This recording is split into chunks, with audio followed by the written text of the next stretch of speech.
ഈ 1200 മാർക്കൊക്കെ മേടിച്ച 100% മാർക്ക് മേടിച്ച കുട്ടിക്ക് ഒരു 280 ആവാനുള്ള കാരണം എന്തായിരിക്കും എന്നുള്ളത് നിങ്ങളൊന്ന് ആലോചിച്ച് നോക്കി.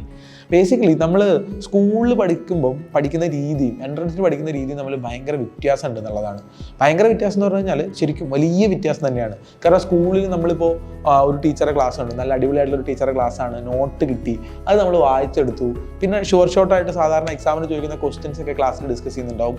ഈ ക്വസ്റ്റ്യൻസ് ഇതേ ക്വസ്റ്റ്യൻസ് നമ്മൾ പഠിച്ചെടുത്തു, സഫീഷ്യൻ്റ് ആണ്. കാരണം എക്സാമിന് പോകുമ്പോഴും ഓൾമോസ്റ്റ് സെയിം ക്വസ്റ്റ്യൻ തന്നെയാണ് കിട്ടുക. അത് നമ്മൾ എഴുതി കൊടുത്തു കഴിഞ്ഞാൽ നമുക്ക് നല്ല മാർക്കും കിട്ടുന്നുണ്ടാവും. A+ഓ 98%ഓ 100% ഒക്കെ പോസിബിൾ ആണ്.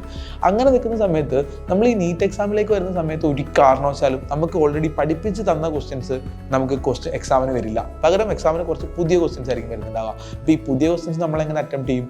അതിന് നമ്മൾ ഇതുവരെ പഠിച്ച മെത്തേഡിൽ നമ്മൾ ഇതുവരെ ചെയ്യാത്ത കുറച്ച് കാര്യങ്ങളുണ്ട്. ഒന്നാമത്തെ കാര്യം പ്രാക്ടീസ് എന്നുള്ളതാണ്.